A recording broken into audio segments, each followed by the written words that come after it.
Abençoar a vida do Carlos, que ele seja aqui usado pelo Senhor, que o teu Espírito Santo esteja direcionando o seu falar e que tudo o que ele fizer aqui, com palavras e com testemunhos, com ações, possam ser dirigidas pelo teu Espírito e que elas possam atingir o objetivo pelo qual o Senhor o preparou para esta noite. Oramos em nome de Jesus. Amém. Amém. Boa noite. Boa noite. Saudade já de estar aqui. Glória a Deus. Nossa, hoje é uma noite muito, muito especial. Todas as noites com o Senhor são especiais, né? Amém. Mas hoje o Senhor nos presenteou, já desde o começo aqui, na hora do ensaio e na hora do louvor. E uma coisa muito bacana foi que Ele me presenteou hoje com algumas pessoas muito importantes. A gente vai falar sobre família e Deus trouxe aqui hoje pessoas muito importantes da minha família. Estou com o meu padrinho, com a minha madrinha de casamento, pessoas amadas que estão aqui e que eu estou muito honrado de vocês estarem aqui. Meus pais estão ali no fundo, escondidinho, mas estão aí de novo. Uma grande bênção. E meus primos queridos que eu amo tanto. E Deus é bom. E é essa família maravilhosa que eu tenho aprendido a amar mais e mais todos os dias. A nossa diferença é nenhuma. Famílias de sangue, famílias de Deus, somos uma só, certo? Por isso o amor é o mesmo. Muito feliz de estar aqui, poder falar um pouquinho sobre família e falar sobre esse tema que nós vamos falar hoje, que é família, mas é um tema dentro daquilo que Deus colocou no meu coração. E eu vou usar como base a palavra de Deus, evidente, mas esse livro que nós vamos ministrar também para os líderes aqui na igreja, que é do pastor Cote, não sei quantos conhecem, fala sobre cura e edificação do líder. E o primeiro tópico que ele coloca aqui para a gente, passa para mim, por favor, o primeiro. O tema que nós vamos falar hoje é sobre princípio da autoridade. Nossa, quando a gente escuta essa palavra, se há governo, eu sou contra. Esse é o lema, né? Que o mundo coloca. Mas é gozado como as coisas de Deus, elas são o contrário do que o mundo coloca. Se há governo, se há autoridade de Deus, a bênção, a vida, a transformação. E nós vamos falar sobre isso, sobre essa autoridade que não constrange, que não aprisiona, mas que traz aquilo que nós cantamos aqui, liberdade. Então isso é sobre essa autoridade que nós vamos falar. E ela começa dizendo que toda alma esteja sujeita às autoridades superiores, porque não há autoridade que não venha de Deus. E as que existem foram ordenadas por Deus. Por isso quem resiste à autoridade resiste à ordenação de Deus. E os que resistem terão sobre si condenação. E aí nós levantamos vários questionamentos. Nós passamos aí feriado do carnaval conversando entre a família, hoje mesmo almoçando, e eu acredito que muitos de nós estão falando sobre isso, sobre a questão da autoridade hoje, não só no Brasil, mas no mundo. As autoridades, os exemplos, os testemunhos, as coisas que nós temos visto, querido. Esse tema é uma das coisas mais importantes que tem que tocar o nosso coração, porque ela tem uma autoridade de fazer coisas importantes em nós, ou destruir a nossa expectativa, ou nos rebelar. Ou então, querido, quando a autoridade de Deus ela se estabelece, ela traz vida e ela traz coisas importantes. Por isso eu queria compartilhar isso com você. E olha que interessante, vamos começar falando sobre isso. Próximo, por favor. A maneira pela qual Deus exerce o governo dele define o princípio de autoridade e tem como objetivo 3 coisas importantíssimas: organizar, viabilizar e proteger.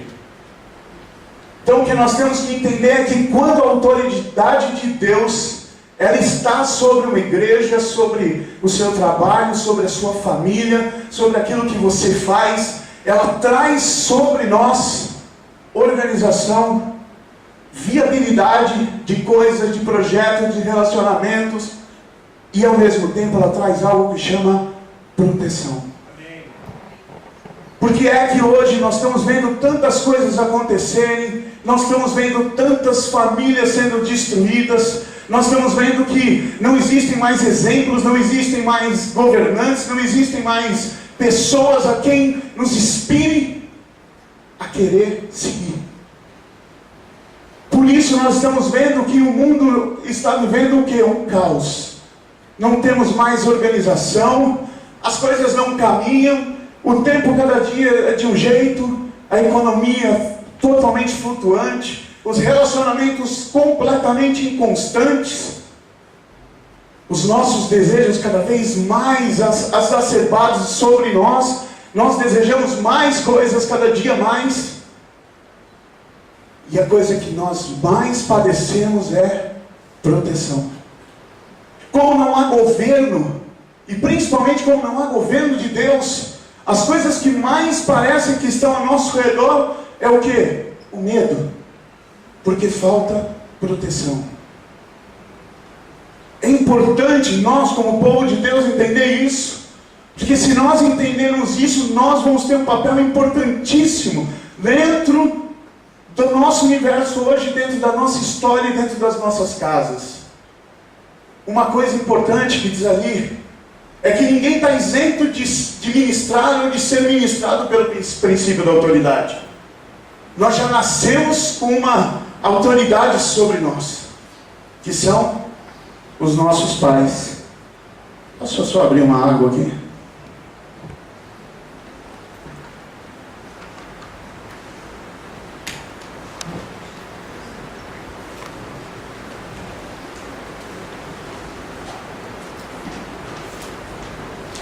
Eu pensei que eu ia começar a suar agora, mas eu já estou suando bem antes, porque o louvor mexeu muito no meu coração hoje. Então, nós não estamos isentos disso, dessa ministração de autoridade sobre nós.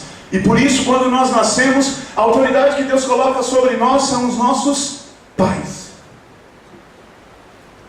Ao mesmo tempo, Deus colocou, a segunda pessoa que Deus colocou no mundo, já nasceu também com a autoridade dela, que era a autoridade de Deus, que Deus colocara ali sobre Adão, para que ele protegesse, para que ele viabilizasse, para que ele governasse aquele lugar, e a sua esposa. Olha que coisa interessante. Deus respeita essa autoridade. Olha que importante, o próprio Deus respeita e se sujeita à autoridade. A autoridade vem de Deus, ela é sustentada, respeitada e praticada por Deus. E isso tem que tocar mesmo muito fundo o nosso coração. Porque essa autoridade, ela vai garantir na sua vida coisas muito profundas. Nós temos que entender que essa autoridade vem de Deus, é liberada por Ele, e Ele respeita isso.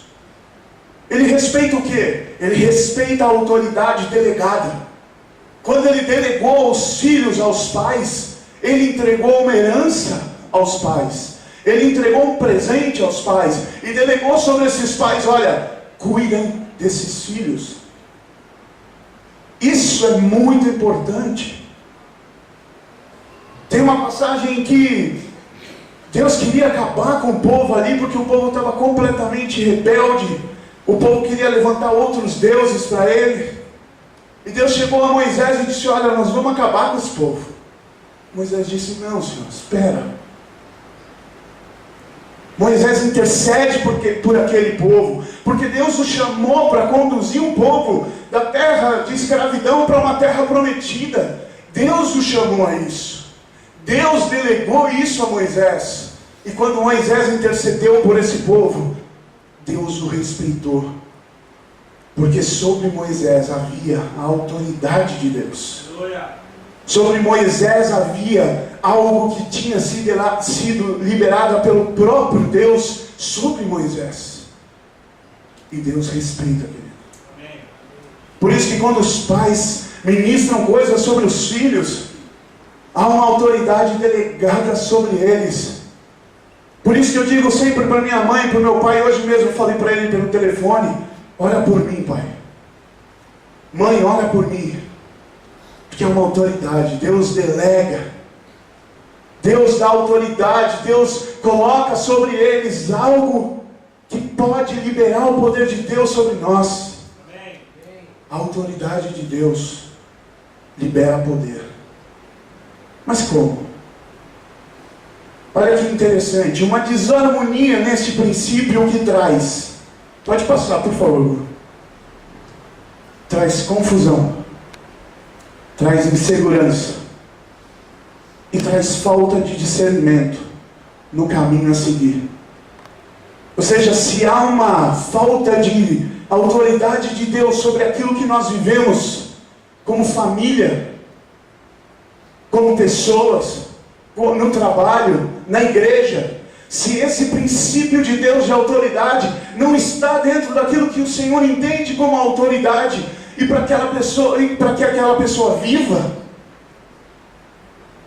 as coisas ali começam a ficar confusas. Bate uma insegurança em todos ali. As pessoas começam a ficar sem rumo.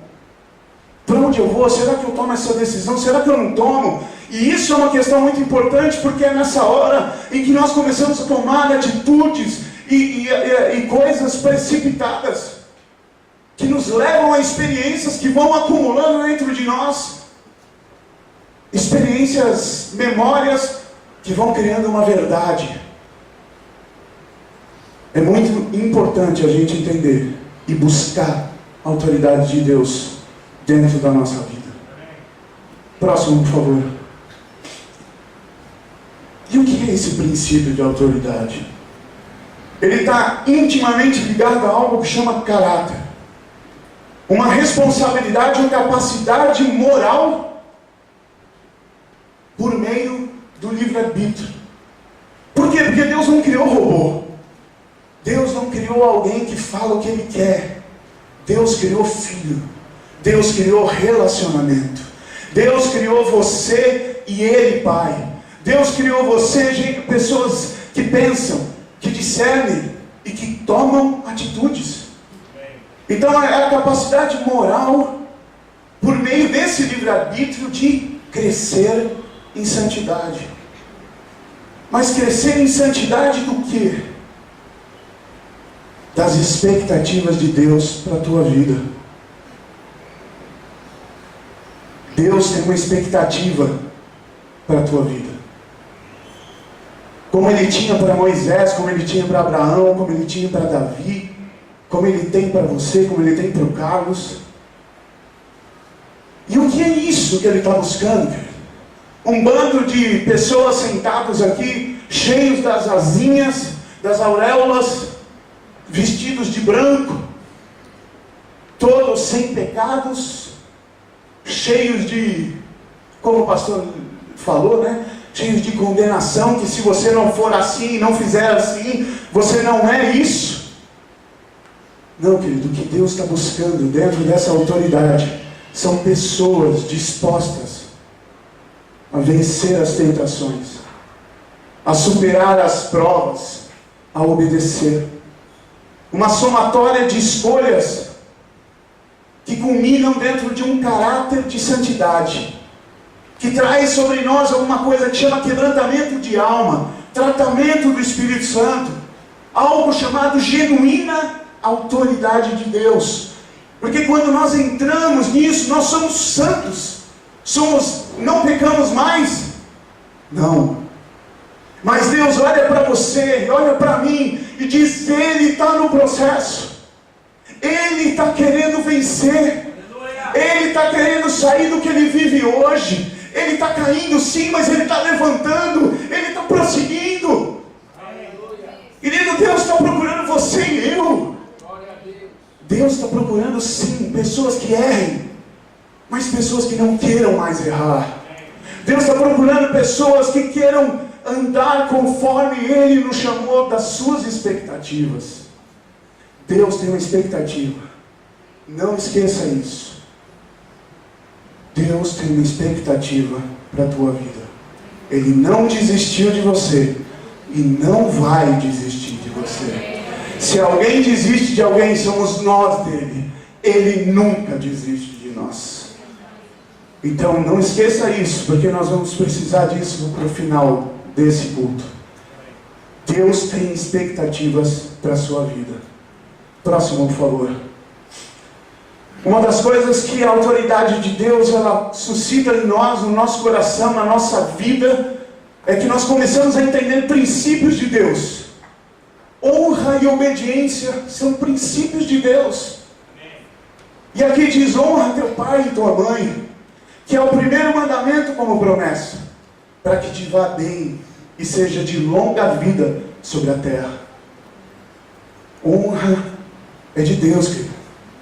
Às vezes nós falamos: não vou falar isso não para o meu irmão, porque não, vai se achar.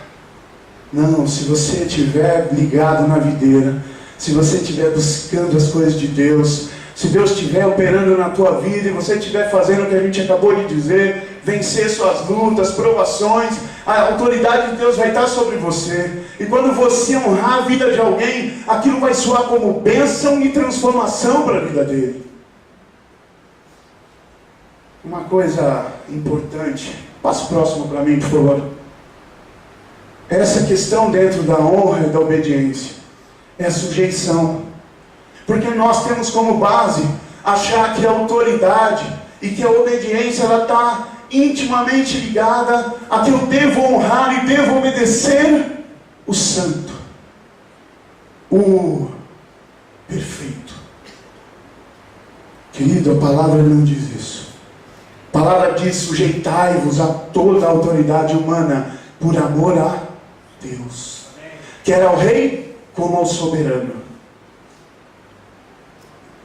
Isso vai contra toda a nossa natureza, porque nós que gostamos de honrar ao bonzinho e gostamos de baixar o pau no que a gente acha malzinho.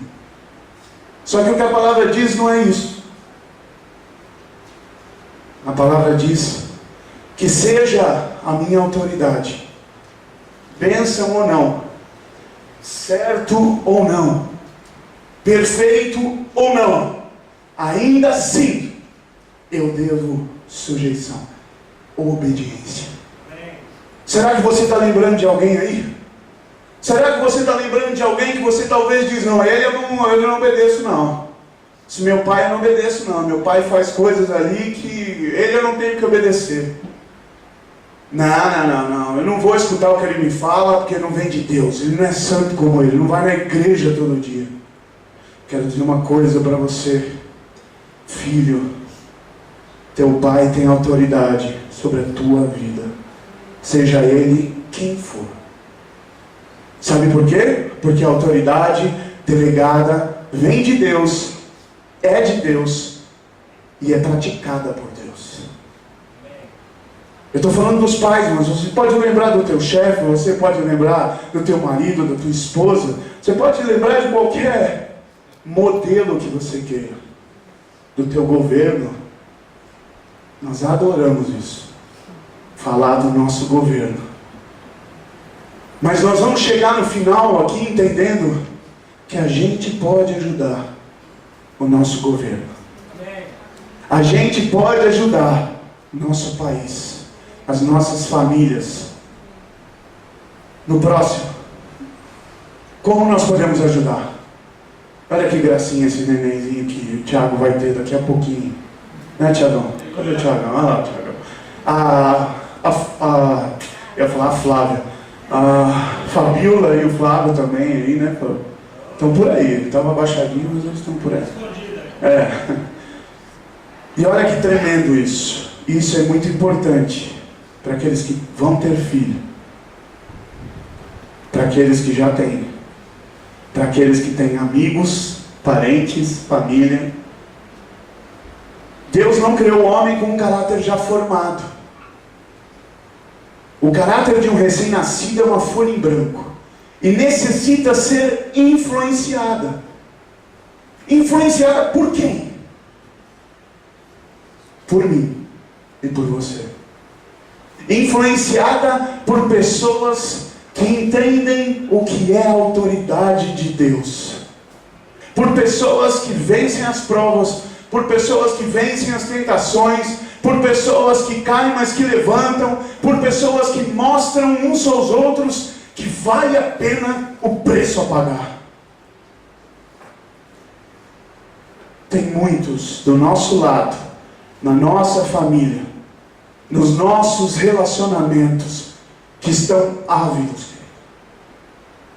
ávidos por serem influenciados. E Deus está colocando você do lado deles. Deus está colocando você com a tua amizade. Deus está colocando você com os teus relacionamentos. Eu estava falando para o pastor aqui antes de começar o culto. Eu tenho uma relação já tão pequena, mas tão intensa com o Tiene, que a gente briga, que a gente se manda recado todo dia, a gente vai junto. Agora aprendi a mandar os videozinhos, eu peço perdão pelos vídeos também, eu faço as coisas que eu tenho que fazer. Relacionamento verdadeiro, relacionamento que busca um ao outro, influenciar um ao outro de coisas de Deus, de caráter de Deus. E eu estou falando do Tiene, mas podia falar de tantos outros. Pessoas que, às vezes, a gente diz, mas você é o líder, né, sobre a vida dele. Mas, na verdade, é o liderado que testemunha para você. É o liderado que te ensina o que é essa autoridade de Deus. Sabe por quê? Sabe quem fez esses slides aqui? É a pessoa que eles dizem que eu que sou o líder. Mas, na verdade, quem me influencia é ele. Ele saiu da minha casa hoje às 5 horas da manhã. Tiago, meu amigo, que influencia, porque quando eu penso em coisas, eu lembro, olha, o Tiago faria isso por mim. Por isso me motiva a fazer por ele também. Isso é uma coisa, querido, que vai grudando em nós. Os relacionamentos, quando a gente vai vivendo isso, são coisas que a gente vai querendo sempre mais. É tão gostoso, é tão bom. Pode passar o próximo. Eu quero falar aqui de 3 exemplos que não entenderam isso.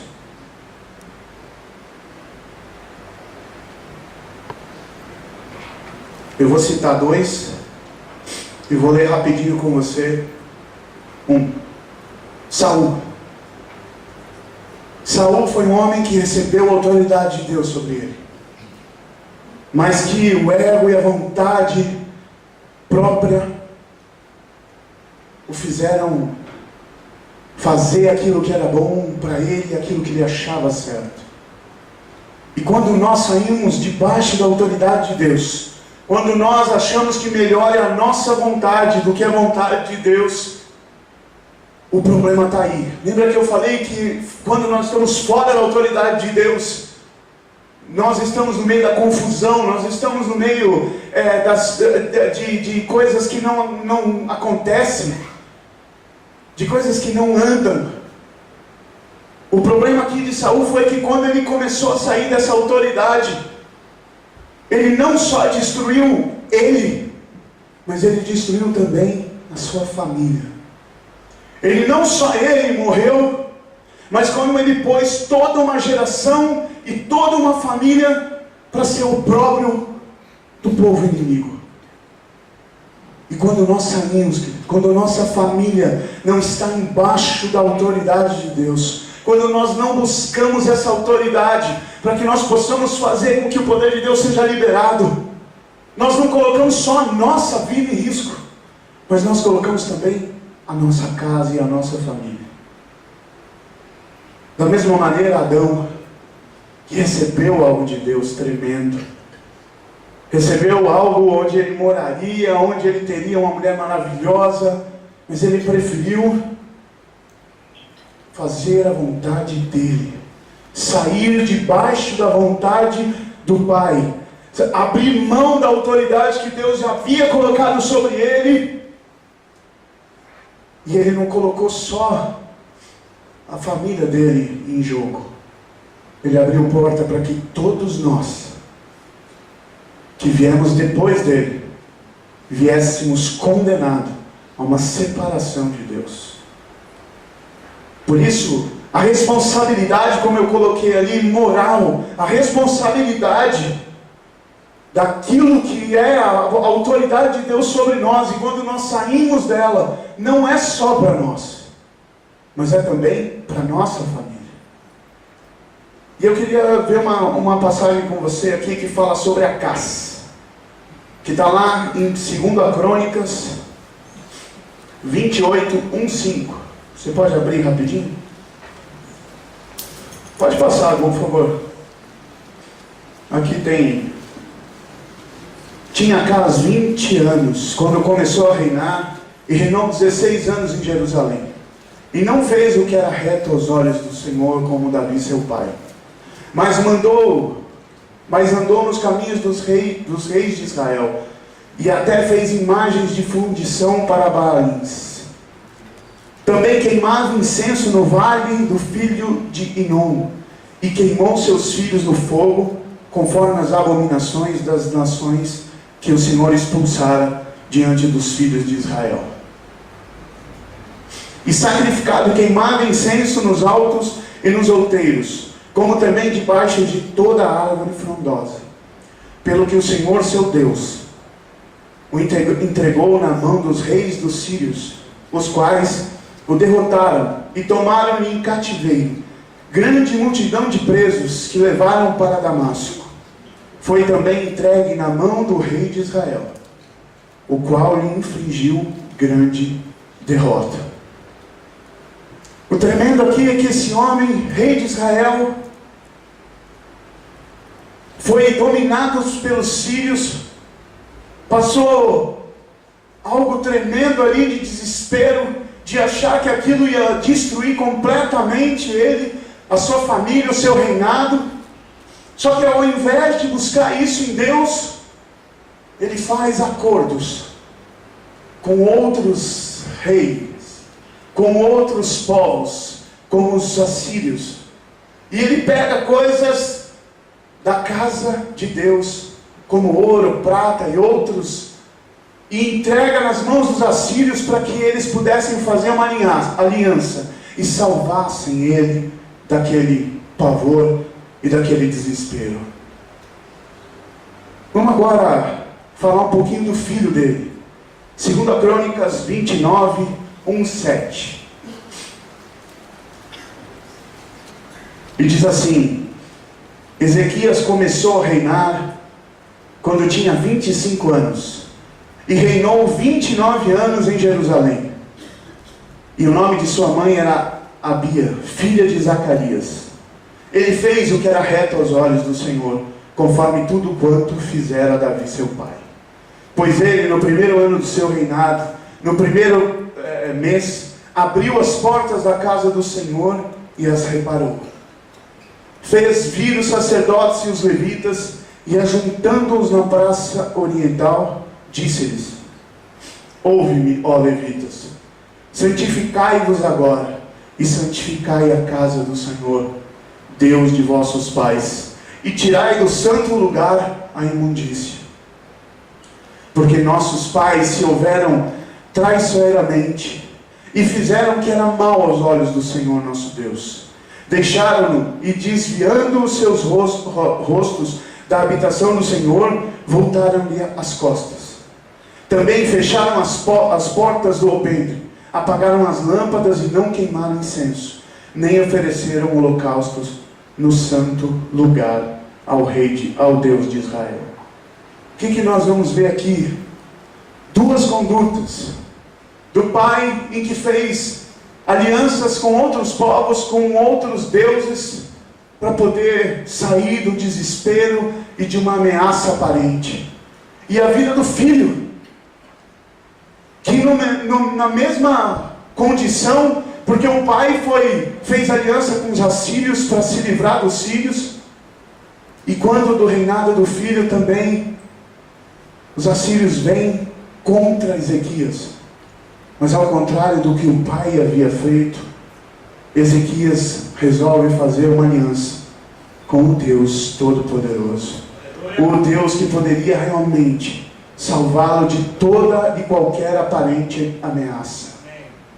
Que nós podemos ver com isso, e por que eu estou falando isso? Eu estou falando isso porque nós temos que entender que na hora do nosso desespero, na hora das coisas quando elas apertam, nós não podemos abrir mão da autoridade de Deus pelo medo e pelo desespero.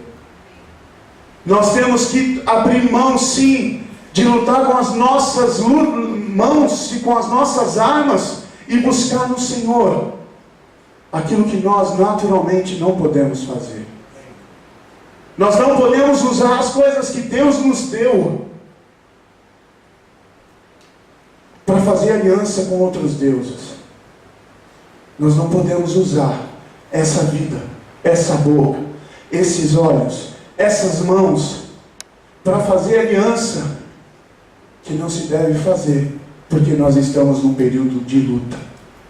O que ele fez foi isso, pegar coisas da casa de Deus para subornar outros para lhe ajudarem. Você não precisa de ajuda de ninguém humano. Você precisa do Senhor Jesus. Ou então dos seus amigos, das pessoas com que Deus colocou autoridade sobre ele, para que te ajudem no momento da tua luta. Essas sim são as armas com quem você deve lutar. Essas sim são as alianças que nós devemos fazer. E uma coisa importante, passa para mim o próximo. Antes de Jesus ordenar a grande comissão, ele declarou: toda autoridade me foi dada no céu e na terra. Sem o referencial de autoridade divina, ou seja, os princípios de Deus, na forma como recebemos e exercemos, estamos reprovados para o id. Por que isso? Porque durante nossa vida, nós recebemos exemplos de autoridade, exemplos de pessoas que vão marcando a nossa vida, e que quando nós pensamos em autoridade, pensamos em alguém que nos oprimiu, pensamos em alguém que nos humilhou, pensamos em exemplos que ficaram e que deturparam a autoridade de Deus sobre nós.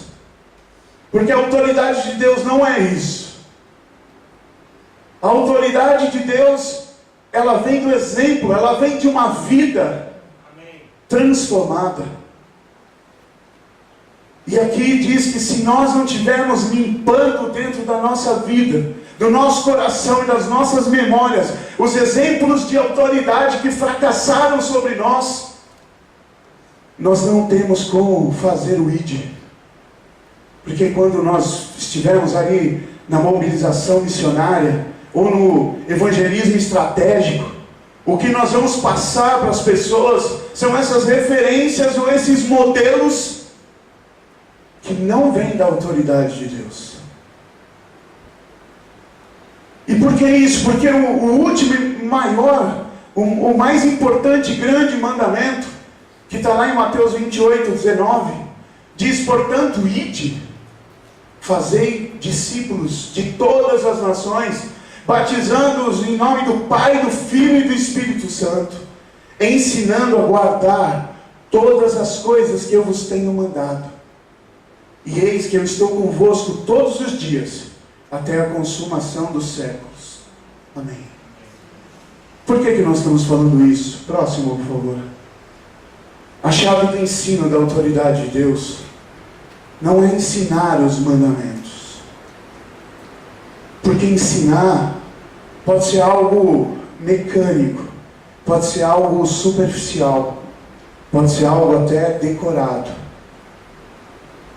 Ensinar, se é que nós temos que ensinar algo, A autoridade de Deus é ensinar a guardar todas as coisas que eu vos tenho mandado. Nós estamos falando aí do quê? Próximo, por favor. Nós estamos falando de uma vida... É um antes, por favor. Não, então pode deixar aí.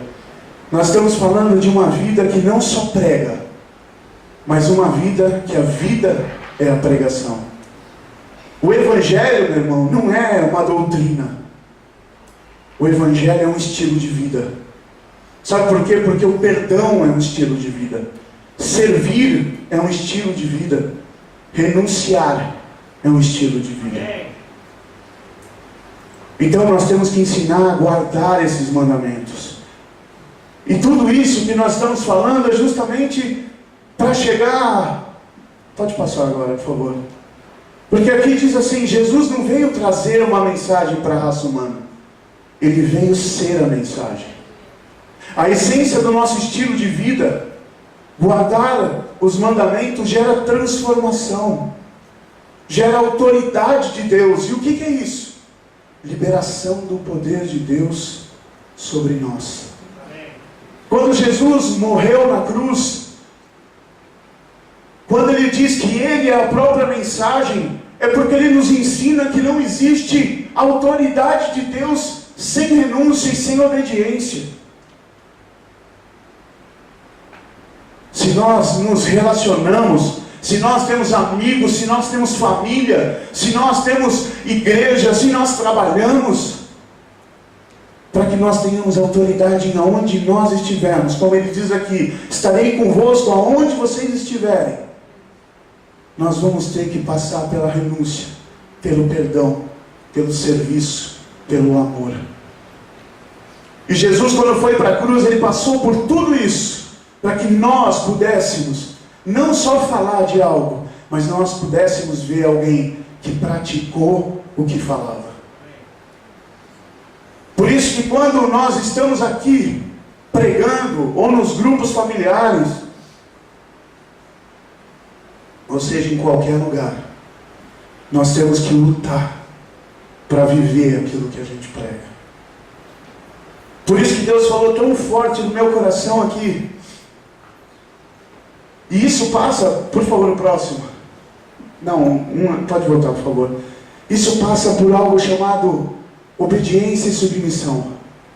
Lá em João 15:15 diz assim, já não vos chamarei servos, porque o servo não sabe o que faz o seu Senhor, mas tenho-vos chamados amigo, porque tudo quanto ouvi do meu Pai, vos tenho feito conhecer. O principal ingrediente da submissão, sabe o que é? É a amizade. E o livro diz uma coisa tremenda. A amizade é a cooperação, é a essência da cooperação voluntária. Quando nós temos um amigo, quando nós temos algo que Deus criou conosco, que não é nos chamar de servo, mas Ele quer se relacionar conosco como amigos, porque existem amigos que são mais chegados do que irmãos. Porque quando eu converso com o Jamie, eu não tenho que ficar com barreiras com ele, eu não tenho que ser o Carlos que está ministrando na igreja, eu tenho que ser o Carlos que tem pecados, que luta, que renuncia, que perdoa, que ama. Um pacto que nós fizemos é, olha, eu quero ser quem eu sou e eu quero falar para você o que está no meu coração. Eu quero poder confiar. E a gente tem trilhado isso. Quando eu ando com o Tiago também, eu digo para ele, Tiago, você passa por uma coisa terrível, porque eu sou seu líder lá na igreja, mas você conhece todos os meus defeitos. Então pega o que é bom e aproveita se é que tem alguma coisa. Mas eu vou lutar para ter. E todos os dias, quando eu entro, porque ele além de tudo ainda trabalha comigo. Então quando eu entro no escritório, eu tenho que ser um exemplo. Quando eu entro na igreja, eu tenho que ser um exemplo. E quando eu entro na minha amizade com ele, e com qualquer um de vocês, eu também tenho que ser, mas não pela imposição e nem porque tem que ser, mas é porque eu quero receber de Deus a autoridade de Deus. Eu quero receber de Deus aquilo que Ele tem para liberar sobre a minha vida. Por isso eu quero que eles me conheçam como eu sou. Dito hoje na hora da oração aqui, quando o pastor Morrone orou, esse peso sobre nós tem que sair. Esse peso de que nós somos ou temos que ser, tem que sair. Nós temos que ser amigos. Nós temos que ser algo que chama amigos verdadeiros. Eu disse para minha sogra aqui antes de começar que eu recebi na minha... eu disse para a pastora, né? Eu recebi da minha cunhada uma partezinha que ela disse assim: hoje eu descobri que nós temos uma amizade verdadeira.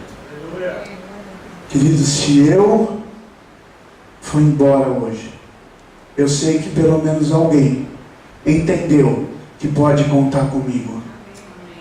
Eu não sou perfeito, eu não sou santo, eu não tenho asa, mas eu estou disposto a construir com você uma amizade verdadeira. E Deus tem isso para mim e para você.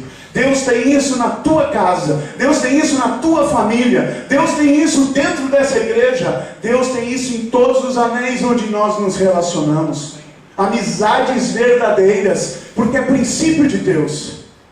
Porque nós recebemos, quando nós praticamos isso, a autoridade de Deus sobre nós. E uma coisa que falou muito no meu coração, passa para mim agora, por favor. Eu não vou ler não, mas Deus falou muito comigo sobre essa questão do tabernáculo. O tabernáculo lá atrás era um lugar onde se fazia o sacrifício, onde se fazia um local, onde se colocava os pecados, onde Deus nos perdoava, onde um sacerdote tinha acesso a Deus, onde Deus falava, onde existia uma arca da aliança. Esse tabernáculo acabou. O tabernáculo hoje, sabe por que acabou? Porque o sacrifício já veio. O cordeiro já foi morto. Os nossos pecados já foram pagos. E hoje o véu se rasgou. E nós temos liberdade em Cristo Jesus para buscá-lo a qualquer hora e da maneira que nós estivermos. Isso nos faz hoje tabernáculos de Deus. Porque dentro de nós Deus fala. Dentro de nós Deus opera. Dentro de nós Deus libera poder.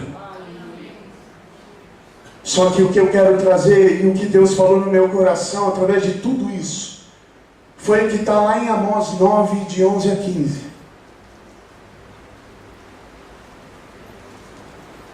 Você pode abrir rapidinho?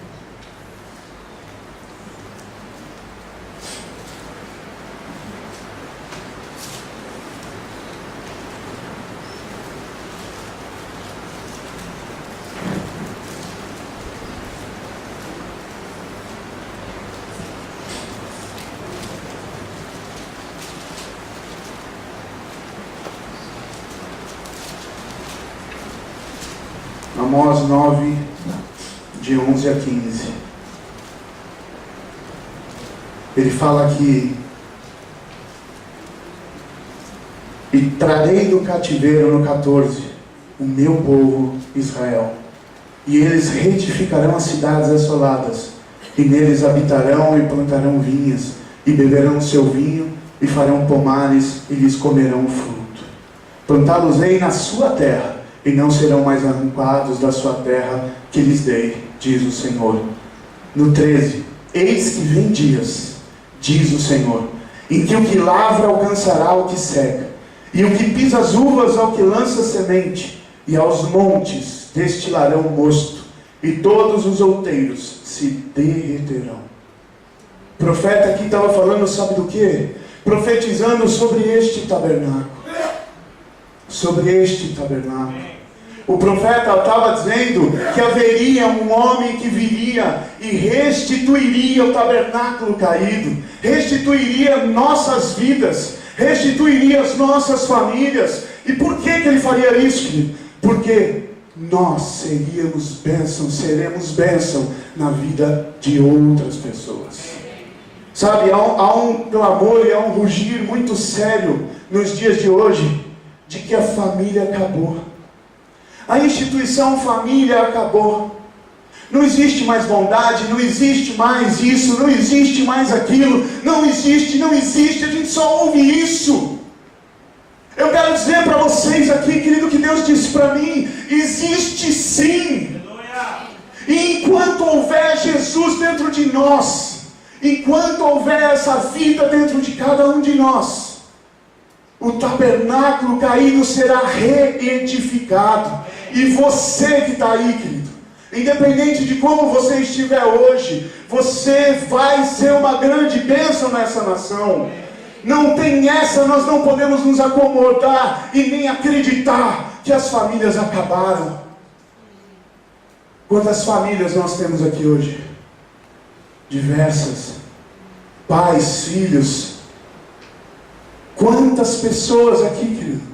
Como é que nós podemos dizer que as famílias acabaram? Porque a mídia tem massacrado a gente dizendo que o modelo hoje não existe mais esse ou aquele. O modelo que nós seguimos é o modelo que o Senhor deixou para nós. O que o Senhor quer fazer aqui nessa noite é restabelecer as nossas casas. É limpar aquilo que está rachado dentro das nossas vidas. É levantar os relacionamentos. É levantar os casamentos, é levantar as amizades, é levantar os filhos com os pais com os filhos, é fazer uma faxina dentro dessas famílias e levantá-las de novo forte, para que nós possamos ser uma grande bênção nessa terra. Deus está falando aqui de 2 tipos de família, meu irmão. Deus está falando da tua casa, da tua família. E Deus está falando desta família. A família de Cristo. Eu estava vendo aqui meus parentes sentados. E eu estava vendo o seu Ângelo e a dona Badia juntos. E eu disse: olha que lindo, também é minha família.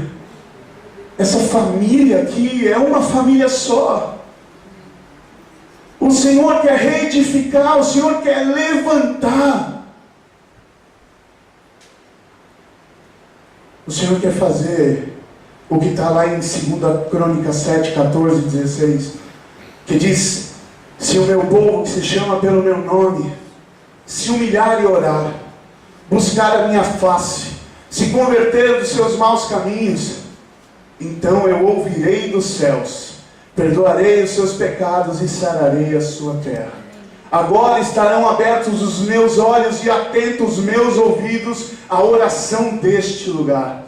Porque agora escolhi e santifiquei esta casa, para que meu nome esteja nela perpetuamente. E nela estarão fixos os meus olhos e o meu coração todos os dias. Deus está falando isso para a igreja, como corpo e família, mas Deus está falando isso para a tua família. Deus está olhando para a tua casa, Deus está olhando para a tua família, Deus está olhando para os pais, Deus está olhando para os filhos, Deus está olhando para o casal, Deus está olhando para todas as áreas da tua família, e Ele quer restaurar. Ele quer restaurar, querido. Ele quer fazer com que nós possamos vencer através daquilo que nós já vimos. Nós temos que lutar, querido. Lutar contra o curso desse mundo, lutar contra as modas que surgiram, lutar contra o que nos oferecem todos os dias, lutar para ser alguém que o Senhor libere sobre nós poder, por vivermos uma vida de autoridade de Deus. Eu quero mais milagre na minha casa. Eu quero mais milagre dentro da igreja. Eu quero ver o coxo andar. Eu quero ver o surdo ouvir. Eu quero ver a estéril ter filhos.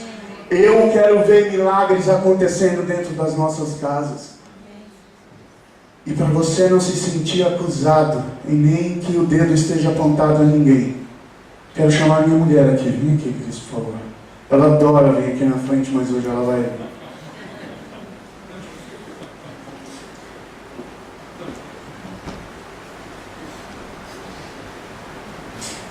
Está vermelha por quê? Eu estou chamando a minha esposa aqui. Eu queria chamar você a levantar um minutinho agora.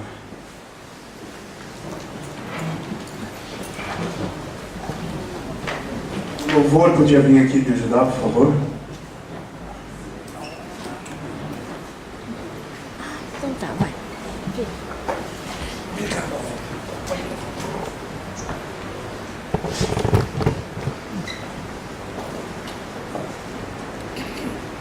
Queria pedir se meu pai e minha mãe pudessem vir ficar aqui na frente um pouquinho. Por favor. Sentar aqui no banco da frente. Sabe, igreja, eu estou aqui com a minha esposa. Eu quero dizer para vocês que, em primeiro lugar, eu reconheço que a minha casa, ela precisa da autoridade de Deus. Eu e a minha esposa precisamos